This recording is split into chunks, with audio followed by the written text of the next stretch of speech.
Yan. Sige. Ito? Balik mo muna ito sa tricycle, ha? Balik ako. Sige. Ate, magkano yung lahat? Teka lang, tata, nagkukwenta pa ako. Magbabayad ka na ba? Hindi pa. Teka lang. Kukwenta lang ako. Dahil may discount natin, mga 10%. O sige. Suki kita eh. Of course. Minus mga 50 pesos. Yan. Grabe ka naman, ang laki. Pabaho dito. Hanggang kailan ba sasabihin na tunay? Hirap din pala nagkukunwaring buhay. Kaagaw ko ang tadhana sa'yo. Hanggang kailan ba ganito? Nagtatago sa lilim ng... Sir, ang layo nung mansyon nyo at talagang dumayo kayo para sa gulay tsaka prutas dito? Malapit lang dito yung ospital. I'm on my way to visit Venice. And napadaan lang ako dito, nakita ko na may vendor, so naisipan kong bilhin na lang siya. Nabalitaan ko nga po yung nangyari kay Ma'am Venice. Sana po gumaling na talaga siya at saka mahuli na yung gumawa nun sa kanya. Sana nga, Tata. Gusto ko nga din po palang magpasalamat para dun sa pera na binigay nyo.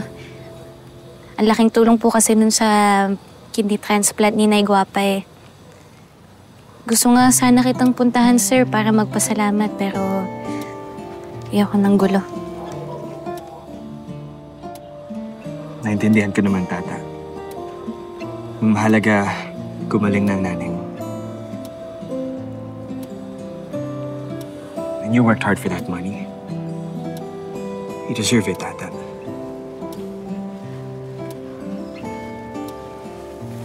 Sana maging okay na ang lahat.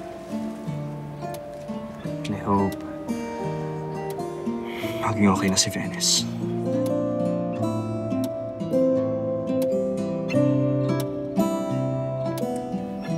Kaya mo yan, sir. Basta lumaban ka lang.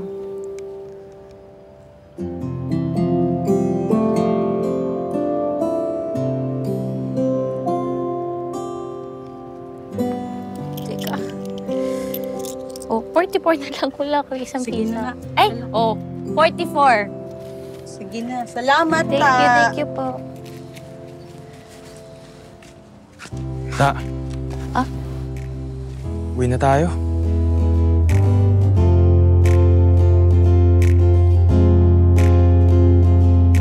Painumin po si Nay Guapa ng gamot.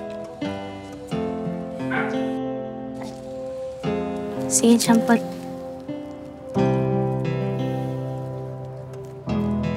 Sir Francis, ingat ka. Salamat, Tata. Ingat ka rin.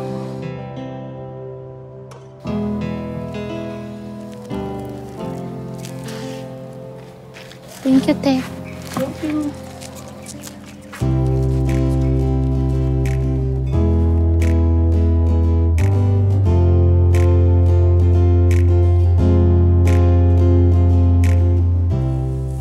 Mama, Sergov.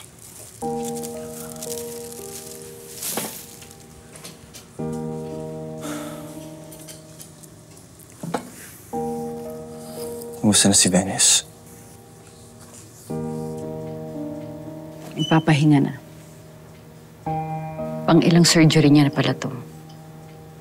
May mga complications, but the most important thing is stable yung kanyang vitals.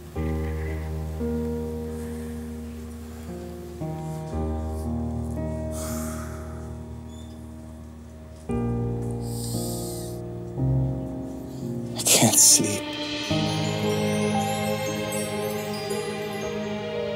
I keep thinking about everything that's happening to our family.